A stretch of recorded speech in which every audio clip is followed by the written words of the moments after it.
No momento que o governo a toma a decisão que também assim SVB supervisor ribe a lei de pensão general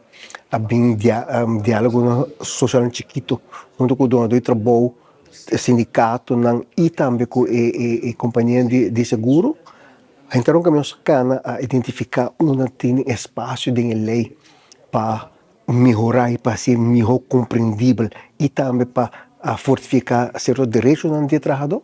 Mas mais importante que tem a lei é que tem Câmara de Supervisão.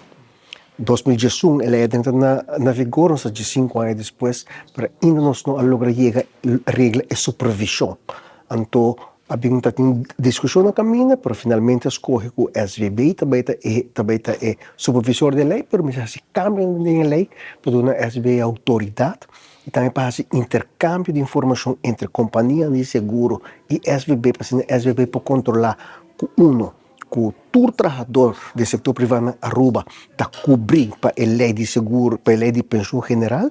Dois, todo donador de trabalho está cumpre com a obrigação de pagar a prima correspondente e correto na companhia de seguro ou num fundo de pensão, para assim, no dia que o trabalhador chega à sua área de pensão, é por conta com pensão adicional arriba a sua AOV.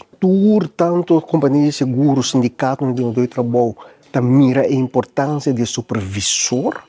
e também mais que outra coisa, a banda de trabalho de supervisão, a PDSVB também, para estar mais ativo também de comunicar e parte de LAP informar e conscientizar a comunidade trabalhador arriba a importância de seguro, pensão general, mas também na direito e obrigação de cada partido do processo aqui.